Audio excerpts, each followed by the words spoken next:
மீனுக்கு வரி போடுறோம். நான் பெரிய பண்ணி சொல்கிறேன், மீனுக்கு வரி போடுறது எங்களுக்கு வந்து 1 கிலோவுக்கு 50 ரூபா வரி எனக்கும் உங்களுக்கு முடிய நாள். சரியா என்னடா என்ன பேர் இந்த ஆளுக்கு? கருணச்சா அதில் அருமா இது இல்லை ஒரு சில கொஞ்சம் வீழ்ச்சி அடைஞ்சிருக்கு. இப்போ கூட நீ கேட்குறவங்க தொழிற்பாடு சரியான இழப்பாக இருக்கும். வணக்கம் உறவுகளே, நான் உங்கள் கேட்டி பாரதி. நாங்கள் இன்றைக்கு நிற்கிறது இரணமடு கிழக்கு கரை என்ற பக்கம் நிற்கிறோம். நாங்கள் மேற்கு கரை பக்கம் போனாங்க. அங்கே வந்து இன்றைக்கு வந்து போயா நாள்ன்றதால அவங்க தொழிலுக்கு போகலை. அதால் நாங்கள் இப்போ கிழக்கு கரைக்கு வந்திருக்கிறோம். இங்கே வந்து தொழிலுக்கு போய் இந்த மீனவர்கள் வந்து உண்மையில் சந்தோஷமாக இருக்குது எங்களுக்கு பார்க்குறதுக்கு இந்த இடத்த. அவங்க இன்றைக்கு நாங்கள் பெரிய பெரிய சிலாப்பியை பிடிக்கிறோம், ராலை பிடிக்கிறோம், அவிச்சாசி பொறிச்சு சாப்பிட்றோம். இந்த காணொலியில் முக்கியமான விடயங்கள் சிலதை நாங்கள் உள்ளடக்கி இருக்கிறோம். அதை நீங்கள் முழுமையாக பார்த்து சந்தோஷமாக இந்த என்ஜாயாக வந்து நீங்கள் இருக்கணும். நீங்களும் இந்த மீன்களை வேண்டணுமெண்டா நாங்கள் சொல்கிற இடத்துக்கு வாங்க. நிறைய விடயம் இருக்குது. நான் கொஞ்சம் விஷயத்தை தான் சொல்லியிருக்கிறேன், இடையில விட்டுறாங்க. ஃபுல்லாக பாருங்கள். பார்த்தீங்கன்னா தான் என்னென்ன விடயம் அடங்கியிருக்குன்றதெல்லாம் பார்க்கலாம். வாங்க காணொலியை ஃபுல்லாக பார்க்கலாம். நாளைக்கு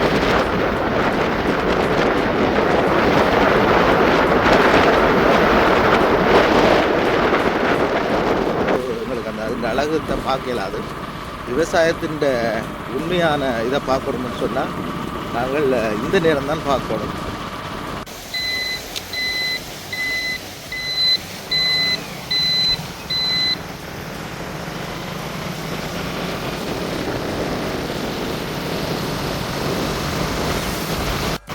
இப்போ நாங்கள் போயிட்டு வந்துருக்கிறது இரணமடு குளத்துக்கான மெயின் பாதைக்கு. பாருங்கள், இவ்வளோ தண்ணி வந்து கொண்டிருக்கு. மாதம் வந்து நவம்பர் மாதம் சரியான மழையும் சரியாக வெள்ளமாக இருக்கிற நேரம் பாருங்கள். இந்த இடம் வாழ்வாயிர இடம் கிடக்கிறது. எப்போ கூட தண்ணி ஐயோ கழுத நிற்குதா?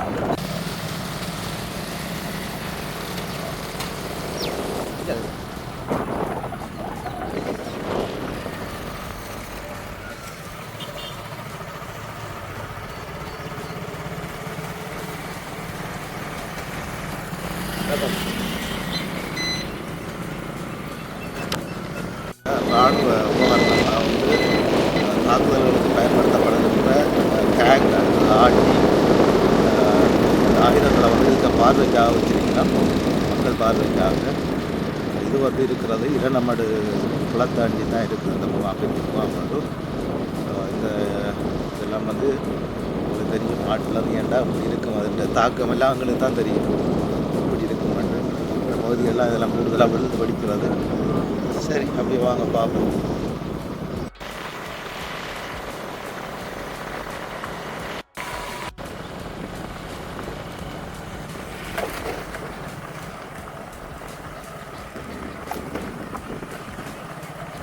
படகெல்லாம் அப்படியே அந்த இது வல்லமெல்லாம் அப்படியே நிற்குது. அது தொழிலுக்கு போகிற மாதிரி தெரியல. எல்லாம் கவுட்டு விட்டுருக்குறாங்க.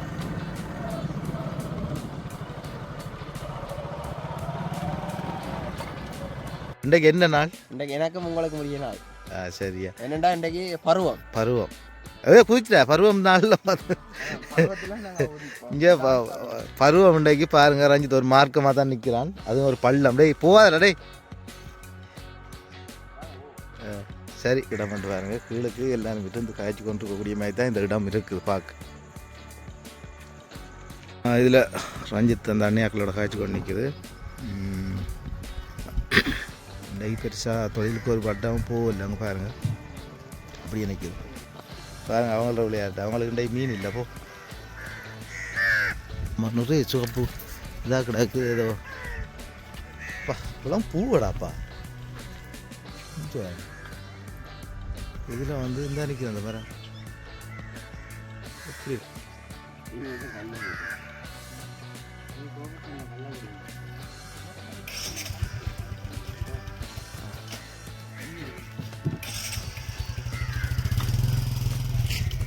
வந்து இந்த இடத்துல வரையில் அது என்றால் நவம்பர் மாதம் கட்டும் மழையாக இருக்கும். இதெல்லாம் பெரிய வெள்ளமாக இருக்கும்.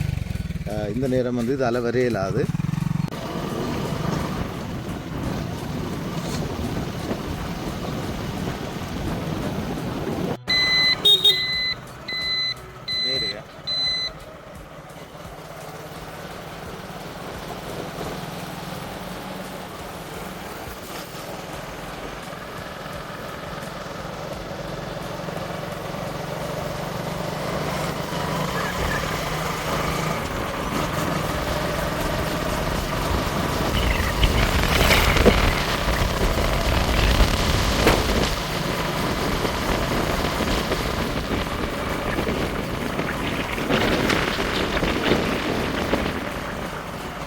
பயங்கரமான பாதைக்கு எல்லாம் கூட்டி கொண்டு போகிறானுங்க. கேட்க மாட்டான் அவன். பாருங்க இங்கெல்லாம் போகுது. இப்போ நாங்கள் போகிறது குளத்தடிக்கு தானே. இது பயங்கரமான காட்டு பாதைக்கெல்லாம் போகிறோமா? திகில் பயணமாக கிடைக்கிறது. பயணம் சுற்றுலா பயணம் இல்லை, திகில்.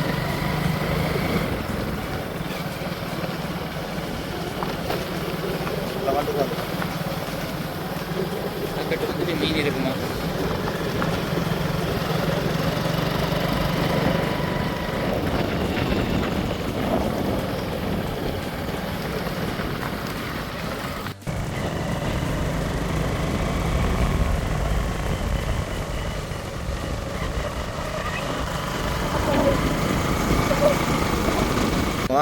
என்ன நடக்குதுன்னு பாருங்க. இப்போ இவர்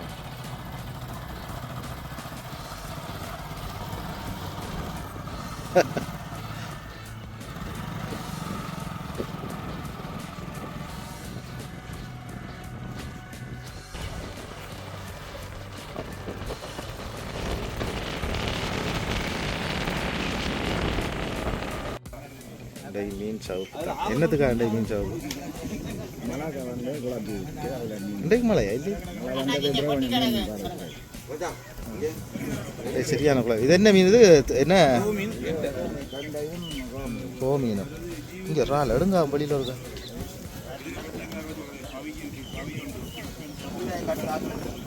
என்ன பேர் இந்த ராலுக்கு? இது வளர்ப்பு ராலா? ஆ, இது கிலோ என்ன விலையா கொடுக்குறீங்க? கிலோ வந்து 1500. நான் நினைக்கிறேன் 2 இறால் 1 கிலோ வருமே. சரி சரி. இது மீன்களை கொண்டாந்துருக்கிறோம் பாருங்க. பெரிய பெரிய மீன்கள் தான் எல்லாம். ஓ சாப்பாடு சாப்பாடு. ஆ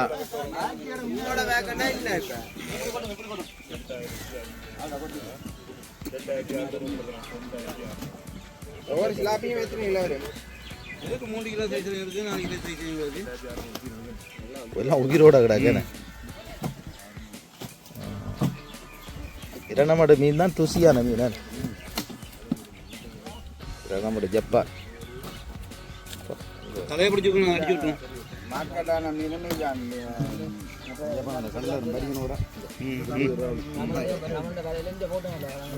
இதெல்லாம் வளர்த்து மீனா? இது இல்லை இல்லை, அங்கே வளர்த்து இதுக்குள்ள விடுறாங்க, சின்ன குஞ்சா விடுறாங்க, அது தானா இருக்கும். கருடைச்சா அதில் ரிமா இது இல்லை. ஒரு சில ஆக்கள் மீன் வேண்டி கருவாடு போட்டு வெளிநாட்டுக்கு அனுப்புறாங்க. வெளிநாடு போகுதான் போட்டு கொடுக்கணும். என்ன விலையாக கொடுக்குறீங்க கிலோ? வியாபாரி 200 ரூபா. இல்லை நீங்கள் என்ன விலையாக கொடுக்குறீங்க? நாங்கள் 500 ரூபாய்க்கு. நீங்கள் 500 ரூபாய்க்கு கிலோ கொடுக்குறீங்க. இறால் இறால் வந்து 1600 ரூபா. 1600 ரூபா இறால். மீன் பறித்து மீன் காலைகள் பறித்து வியாபாரம் மீன் பச்சியாக வியாபாரம். மப்பு மந்தாரத்தால் எங்களை தொழில் கொஞ்சம் வீழ்ச்சி அடைஞ்சிருக்கு. இப்போ உங்களுக்கு வந்து வாழ்வாதாரம் இதுதானே? இதைத்தான் நாங்கள் வாழ்வாதாரமாக நம்பி மீன் வந்து இன்றைக்கு பிடிபடலை. இப்போ உங்களுக்கு வந்து அதுக்கான இது கிடைக்கலையாண்டா அடுத்த கட்டம் என்ன உங்களோட வாழ்வாதாரம்? இதை நம்பி தான் நாங்கள் எங்களோட வாழ்வாதாரம் முடிக்கணும். நாங்கள் பரம்பரையாக இந்த தொழில் தான். இதுக்கு வந்து சங்கம் இருக்குது. சங்கம் இருக்குது. கடைச்சி விளாக்கு ஜாமியல் மீனாக அழகாக சங்கம் வந்து நாங்கள் விவகாரமாக இயங்கின்றது எங்களுக்கான நிரந்தர கட்டிடம் இல்லை. இப்போ ஓய்வு மன்றம் ஒன்று குளத்துக்கரையில் கட்டுப்படுது அமைச்சிருக்கோம். அதுக்கு தண்ணி வராதா? அது தண்ணி வராது. அந்த இடத்துல தண்ணி வராது. தண்ணி வராது. யாழ்ப்பாணம் இந்த மீன் நாங்கள் வியாபாரம் செய்யறதுக்கான காணியும் கேட்டிருக்கோம். கிடைக்குமா கிடைக்காது தெரியல. கிடைச்சா நாங்கள் இந்த மீன்களை கொண்டு யாழ்ப்பாணத்தில் சந்தைப்படுத்த மாதிரி கலத்திருக்கோம். அடுத்த மீன் பட்டி வந்திருக்குது.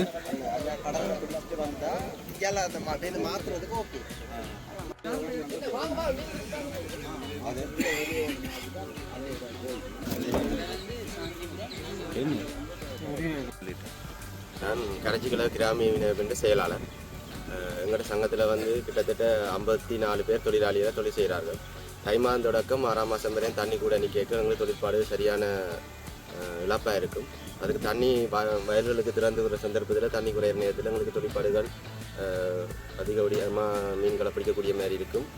அதே நேரத்தில் எங்களுக்கு வெளியிடத்திலேருந்து ஓடர் வேறு வெளிநாடுகளிலிருந்து எங்களுக்கு கருவாடுகள் போட்டுத்தாங்கன்னு சொல்லி அதோட சங்கத்தில் சில 1-2 பேருக்கு அந்த சந்தர்ப்பம் கிடைக்கிறது. ஆஸ்திரேலியாவுக்கும் கனடாவுக்கும் பிரான்ஸுக்கும் தான் கூட நாங்கள் கருவாடுகள் ஏற்றுமதி செய்கிறோம். நாங்கள் அது ஒரு சில ஆக்கள்லாம் கொள்வனவு செய்கிறோம். என்ற இரணமடுவோடு இந்த மீன்களோடு சாப்பிட்டு அதன் நன்மையை அறிஞ்சு கொண்டாக்கள், அதன் சத்துகள், அது எப்படியான போஷணைன்றதை அறிஞ்சு கொண்ட ஆக்கள் மட்டும்தான் இன்று வரைக்கும் எங்களோட தொடர்பில் இருக்கிறார்கள். மற்றது எங்களோட சங்கம் கரைச்சிக்குள கிராமி மீனமைப்பு தான் தர்மபுரம், மாயவனூர், மாவடி, அழகாபுரி, இந்த பல்வேறுபட்ட தர்மபுரம் போன்ற பல்வேறுபட்ட கிராமங்களை ஒன்றிணைச்சு தொழிலாளிகளை தொழில் செய்கிறதுக்கு ஈடுபட்டு கொண்டிருக்கிறோம் இன்று வரைக்கும். மற்றது எங்களோட தொகையில் வந்து ஒவ்வொரு சீசனுக்கு ஏற்ற மாதிரி மாறுபடும். மற்றது நாங்கள் உள்ளூருக்கே நாங்கள் விற்பனை செய்கிறபடியாக எங்களோட மீன்கள் வந்து தரமான விலைக்கு விற்கக்கூடிய மாதிரி இருக்கிறது. அதே நேரத்தில் நாங்கள் வந்து இந்த இரணமடு குளத்தில் வந்து வெள்ளிக்கிழமையில் மட்டும் இந்து சைவ முறைப்படி வெள்ளிக்கிழமையில் மட்டும் தொழில் செய்கிறே இல்லை. வெளியிடங்களுக்கு கொள்ளோனை செய்கிறேன்னு சொல்லிக்க அவை வந்து போயா நாட்களில் சில வேலை கொள்ளோனை செய்ய வர மாட்டேங்குது. அதனால நாங்கள் வெள்ளிக்கிழமையில் தவிர்த்து மற்ற நாட்களில் தொழில் செய்கிறோம். இப்போ இந்த வருஷம் வந்து மழை வந்து கொஞ்சம் பிரச்சனையாக இருக்குது. மழை இல்லைன்னு சொல்லணும். என்னென்னு சொன்னால் ஒரு வருஷமும் இல்லாதபடி எங்களுக்கு இப்போ இந்த வருஷம் மட்டும்தான் 4ஆம் மாதம் வரையும் கலிங்கியில் வான் பாய்ஞ்சது. அதனால் 4ஆம் மாதம் வரையும் எங்களுக்கு தண்ணி வந்து குறையவே இல்லை. 4ஆம் மாதத்துக்கு பிறகுதான் எங்களுக்கு தண்ணியும் திறந்து விட சந்தர்ப்பம் கிடைக்கல. ஏன்னு சொன்னால் ஒவ்வொரு வருஷமும் 11ஆம் மாதத்தோடய கலிங்க பாஞ்சு முடிஞ்சிடும். ஆனால் இந்த வருஷம் மட்டும்தான் தை, மாசி, பங்குனி, சித்திரை வரையும் வான் பாய்ஞ்சது. அதனால் எங்களுக்கு தை மாதத்திலிருந்து பார்க்கக்குள்ளே எங்களுக்கு 4ஆம் மாதம்ன்றேக்க கிட்டத்தட்ட ஒரு 6 அடி தண்ணியாவது குறைஞ்சிருக்கும். ஆனால் தண்ணி குறையாத சீசன்லாம் இப்போ தான் எங்களுக்கு தண்ணி குறைஞ்சிருக்கு. அதனால் தொழிற்பாடு வந்து இன்னுக்கு தான் நடக்குது. தை மாதம் தொடக்கம் 10ஆம் மாதம் வரை காலப்பகுதியில் எங்களுக்கு தொழிற்பாடு சரியான ஒரு ஆளுக்கு சம்பள காசு கூட எடுக்கிறதுக்கு கஷ்டமாக இருந்தது.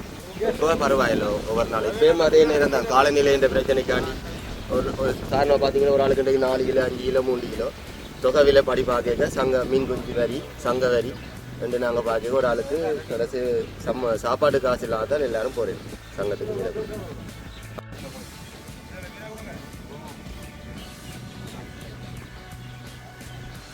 இப்போ இதில் வந்து இந்த இடத்துல மீன் வியாபாரம் செய்கிறவங்களும் மீன் பெற்றுக்கொள்கிறவங்களும் வந்திருக்கிறாங்க. உண்மையில் ஒரு நாங்களும் வேண்டிட்டு போகலாம்னு நினைக்கிறோம்.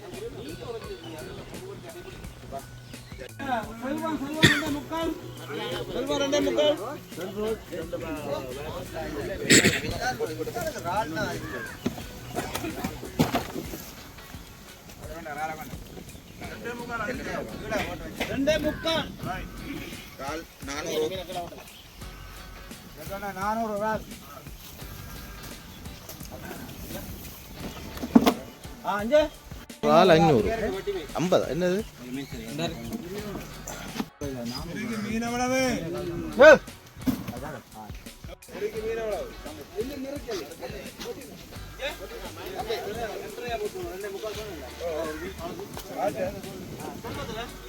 வந்திருக்குது. கால் போதா ஷால்கிட்ட கால் போனால் அந்த இது குறைஞ்சிடும். மதிப்பு இல்லை, மரியாதை இல்லை.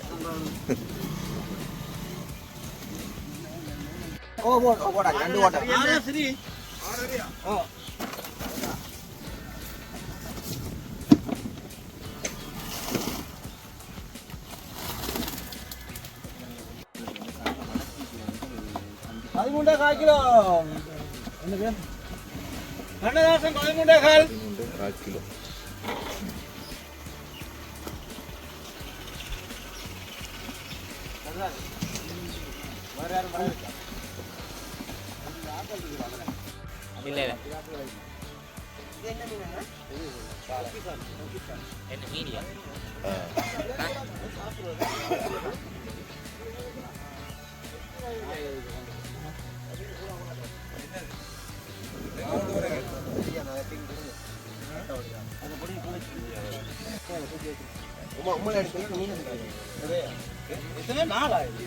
உங்களுக்கு தெரியும் இந்த இடத்தை பொறுத்தளவில் இந்த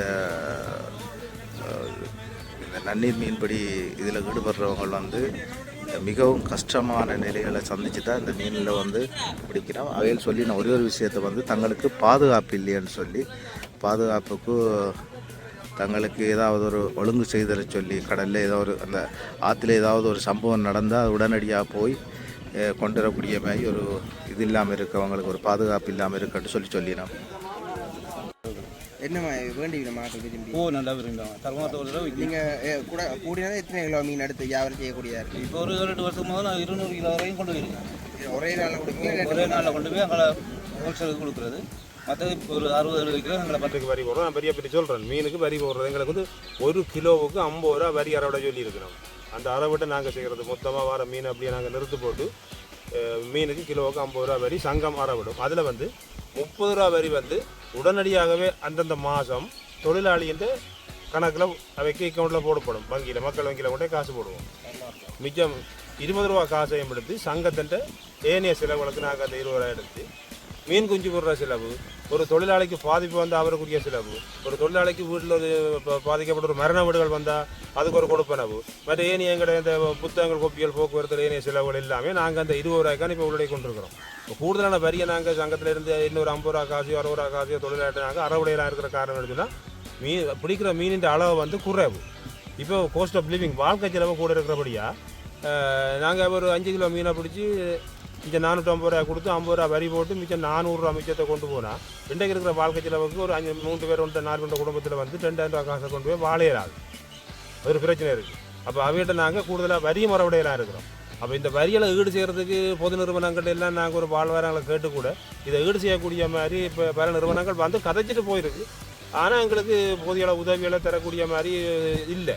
கிட்டத்தட்ட நாங்கள் ஒரு 65 தொழிலாளியும் தற்போதைக்கு தொழில் செய்கிறோம். நாங்கள் 99 பேர் இருக்கிறோம் முழு தொழிலாளியும் சேர்த்து அவையெல்லாம் ஓய்வில் போய் இயலாமல் அப்படி இப்படின்னு சொல்லி சில பேர் வந்து தொழில் காணாண்டு தொழிலை விட்டுட்டு போன ஆக்களும் இருக்கிறாங்க. வருமானம் காணாண்டு சொல்லி மிச்சம் இப்போ 65 பேர் நிரந்தரமாக தொழில் செய்கிறாங்க. அந்த 65 பேர்த்த வாழ்வாதாரத்தை நாங்கள் உயர்த்தக்கூடிய மாதிரி சங்கத்தில் எங்களுக்கு நிதி இல்லை. அந்த 20 ரூபா காசு எடுத்து கூட நாங்கள் ஒரு பாரிய நிதி நாங்கள் சேர்த்து சங்கத்தை ஒரு பலப்படுத்தக்கூடிய மாதிரி எங்களுக்கு இல்லை. இல்லாதால வாழ்வாதாரம் முழுக்க வந்து பாதிக்கப்பட்டு போய்கொண்டு தான் அந்த ஒரு சாதாரண ஒரு குடும்பத்தில் நோமலாக வாழ்றதா இருந்தாலும் ஒரு நாளைக்கு சுருக்கமாக ஒரு கறியும் ஒரு சோறும் சாப்பிட்றதா இருந்தாலும் 3000 முதல் 2000 ரூபா போடும். அப்புறம் நான் 4 கிலோ மீனை பிடிச்சிட்டு அவன் 1200 ரூபா காசை கொண்டு போனால் அவன் 400 ரூபா கடன் பட வேண்டிய ஒரு தேவை தான் அவனுக்கு இருக்குது. அது எங்களை சங்கம் வீடு செய்யலாது, வேறு தனிநபரம் வந்து வீடு செய்யலை, பொது நிறுவனம் வீடு செய்யலை. ஈடு செய்கிறதுக்கு தொடர்ச்சியாக ஈடு செய்ய இயலாதானே ஐயா. மாரியில் வந்து இந்த தண்ணி கூடின உடனே காட்டுக்கு தண்ணி வந்துடும்.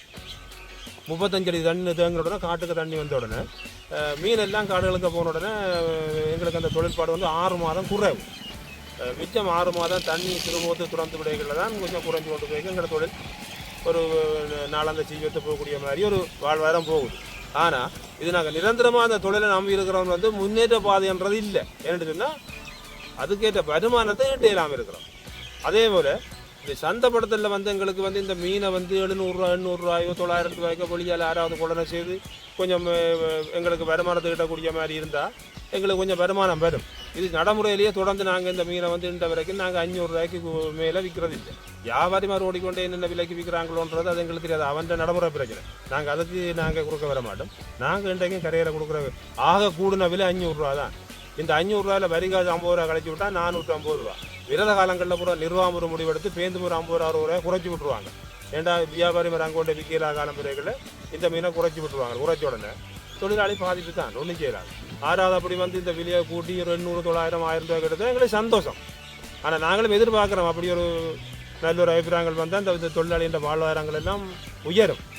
அதை விட இங்கே வந்து குளம் முழுக்க கட்டுகள் இந்த கடல் மாதிரி அப்படியே நாங்கள் விலையை போட்டு பத்திரமா இருக்கக்கூடிய மாதிரி இந்த இடம் இல்லை. கட்டைகளில் போய்களை முதலை கூட சேதம்படின்ற ஒரு புதுசாக நாங்கள் விலையை தயாரித்து போட்டால் ஒரு 3 மாதத்தில் அந்த விலை அழிஞ்சு போயிடும்.